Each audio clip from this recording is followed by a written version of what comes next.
আপনারা দেখছেন সংবাদ সারাদিন। আপনাদের সঙ্গে রয়েছে আমি অঙ্কুর। আসছি এই মুহূর্তের গুরুত্বপূর্ণ খবরে। আপনার আধার কার্ড কি ডিঅ্যাক্টিভেটেড হয়েছে? আধার কার্ড নিষ্ক্রিয় হওয়ার চিঠি পেয়েছেন? কিভাবে ফের সক্রিয় করবেন নিষ্ক্রিয় হওয়া আধার কার্ড? রাজ্য সরকার আপনার সহায়তায় এনেছে একটি পোর্টাল। এই পোর্টালেই জানাতে হবে আপনার নিষ্ক্রিয় আধারের তথ্য। এভাবেই মিলবে সুরাহা। ফের অ্যাক্টিভ হবে আপনার ডিঅ্যাক্টিভেটেড আধার কার্ড। নমস্কার, কলকাতা টিভিতে সকলকে জানাই স্বাগত। আপনারা ইতিমধ্যেই জানেন রাজ্যের বহু জেলায় ইতিমধ্যেই বহু মানুষের আধার কার্ড বাতিল হয়েছে বা নিষ্ক্রিয় হয়েছে, অর্থাৎ ডিঅ্যাক্টিভেট হয়ে গেছে বহু মানুষের আধার কার্ড। এবং সেই মানুষের জন্যই এবং যাদের আধার কার্ড ডিঅ্যাক্টিভেট হয়েছে শুধুমাত্র তাদের জন্যই রাজ্যের পক্ষ থেকে মুখ্যমন্ত্রী মমতা বন্দ্যোপাধ্যায়ের নির্দেশে ইতিমধ্যেই রাজ্য সরকারের পক্ষ থেকে একটি পোর্টাল বার করা হয়েছে, যেখানে গিয়ে আপনারা আপনাদের সমস্যার কথা জানাবেন। অর্থাৎ সমস্যার কথা জানাবেন বলতে সেই পোর্টালে গিয়ে আপনাদের আধার নাম্বার নথিভুক্ত করতে হবে এবং তারপরেই কিছুক্ষণের মধ্যেই বা কিছু দিনের মধ্যেই কিন্তু আপনারা আপনাদের যে আধার কার্ড যা নিষ্ক্রিয় হয়েছিল তা কিন্তু সক্রিয় হয়ে যাবে। এবার আপনাদের জানাই যে কিভাবে আপনারা সেই পোর্টালে যাবেন। আপনাদের জানিয়ে রাখি যে প্রথমেই আপনারা গুগলে যাবেন এবং গুগলে যাওয়ার পরেই কিন্তু আসবে একটি পেজ এবং সেখানে আপনারা টাইপ করবেন রাজ্যে আধার সমস্যা .in এবং সেখানে যখনই আপনারা ক্লিক করবেন সেই একটি পেজ খুলে যাবে। আপনারা দেখতে পাচ্ছেন এইরকম একটি পেজ খুলবে যেখানে লেখা থাকবে রাজ্যের আধার সমস্যার পোর্টাল পশ্চিমবঙ্গ সরকার। আপনারা দেখতে পাচ্ছেন ইতিমধ্যেই। সেখানে গিয়েই দেখুন এখানে পুরো পেজটা খুলবে এবং পুরো পেজের যে বিভিন্ন জায়গাগুলো আছে সেখানে কিন্তু আপনাদের সেই পেজটা পুরো ফুল করতে হবে। অর্থাৎ একদিকে দেখা যাচ্ছে এখানে নাম বলে লেখা আছে, সে তার নিচে আপনারা নিজেদের নাম লিখবেন। তার পাশে জেলা লেখা আছে, আপনারা যে জেলায় থাকেন সেই জেলার নাম লিখবেন।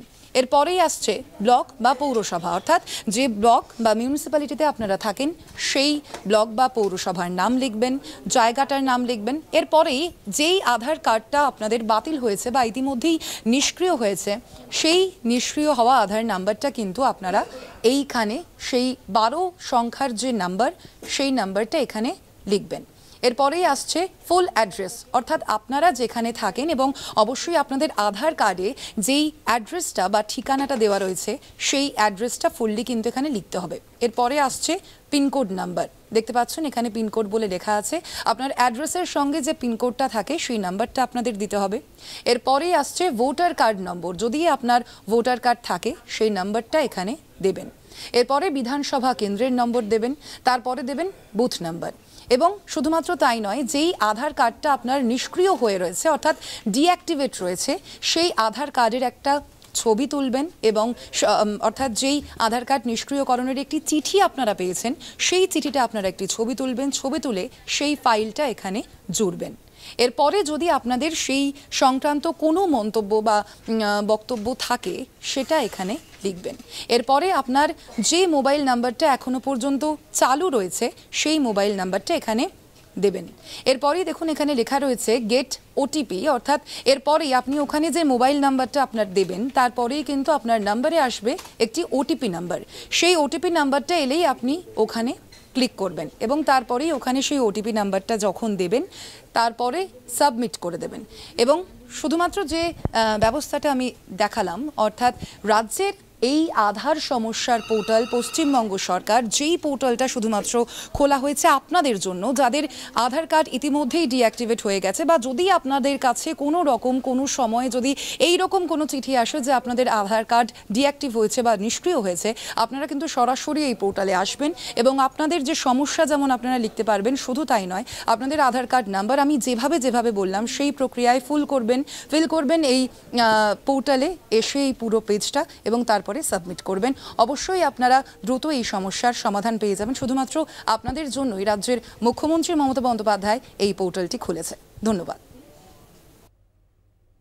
জামালপুরের পর এবার ভাতারে আধার বাতিলের চিঠি ঘিরে চাঞ্চল্য। রামচন্দ্রপুর 2 নম্বর কলোনির এক বাসিন্দার বাড়িতে পৌঁছেছে আধার বাতিলের চিঠি। জানা গেছে ভাতারের মাহাতা গ্রাম পঞ্চায়েতের রামচন্দ্রপুর 2 নম্বর কলোনির বাসিন্দা অমল রায়ের বাড়িতে ডাকযোগে আধার কার্ড বাতিলের চিঠি আসে। বাড়িতে না থাকায় তাঁর স্ত্রীর শোভারানী রায়ের হাতে আধার কার্ড বাতিলের চিঠি দেওয়া হয়। এই চিঠি নিয়ে দুশ্চিন্তায় পড়েছেন অমলবাবুর পরিবার সহ স্থানীয় মানুষজন। অমল রায়ের স্ত্রী শোভারানী রায় বলেন, দীর্ঘ 25 বছর ধরে নতুনপাড়া এলাকায় বসবাস করছেন তারা। তিনি কয়েক বছর ধরে একটি স্কুলে মিড ডে মিলের রান্নাও করছেন। সরকারি বিভিন্ন সুযোগ সুবিধাও পাচ্ছে তার পরিবার। সরকারি আবাস যোজনা প্রকল্পের একটি বাড়িও পেয়েছেন তারা। শোভারানী রায়ের স্বামী অমর রায় গুজরাতে আত্মীয়ের বাড়িতে গিয়েছেন। স্বামী বাড়িতে না থাকায় আধার বাতিলের চিঠি হাতে নিয়ে বিভিন্ন জায়গায় ঘুরে দরবার করছেন শোভারানী রায়। ইতিমধ্যে স্থানীয় গ্রাম পঞ্চায়েত প্রধানকেও বিষয়টি জানানো হয়েছে। আতঙ্কে এলাকাবাসীরা। নিয়ে গেছি মণি প্রধান আমার বাড়ি এসে এই আধার কার্ডের আর ভোটার কার্ডের ছবি নিয়ে গেছে, বলছে যে আধার কার্ডটা কি বাতিল হলো কি করে। কত বছর ধরে এখানে আছেন? এখানে অন্তত 25 বছর। আপনি মিড ডে মিলে প্রায় 20 বছর রান্না করতেছি। আপনি হ্যাঁ, খুব দুশ্চিন্তার ভেতর আছি, দৌড়োদৌড়ি করতেছি, কালকের থেকে দৌড়োদৌড়ি করতেছি। পরশু দিনকে সন্ধ্যায় পাইছি, কালকের থেকে আমি দৌড়োদৌড়ি করতেছি। বললাম যে আধার কার্ড বাতিল হয়েছে। কার বাতিল হয়েছে? শোভারানী রায়। অমল রায়। অমল রায়। আপনারা কতটা আতঙ্কের মধ্যে আছেন? আমরা আতঙ্কের ভিতরে আছে, আমাদেরও তো বাতিল হতে পারে, তখন এনাদের হয়েছে বাতিল।